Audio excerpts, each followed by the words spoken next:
આ છે મારો જૂનો પથ્થર જેને હું લાસ્ટ 2 વર્ષથી યુઝ કરું છું ને આ નવા સિલબટ્ટાની આજે આપણે ચટણી બનાવવા લાયક બનાવીશું.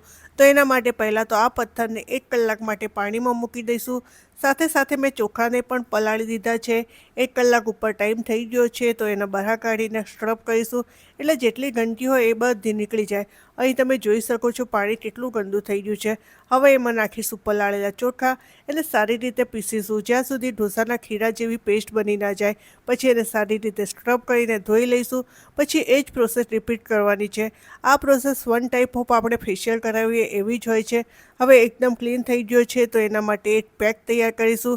જેના માટે એક બાઉલમાં 2 ચમચ ઘઉંનો લોટ, અડધી ચમચ હળદર, થોડું સરસોનું તેલ અને પાણી નાખીને એક થીક પેક બનાવીને પથ્થર ઉપર લગાવીશું.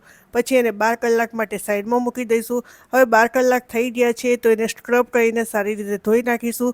તો રેડી થઈ ગયો આપણો ચટણી બનાવવા માટેનો પથ્થર. તો માહિતી સારી લાગી હોય તો લાઈક, શેર અને કમેન્ટ જરૂર કરજો.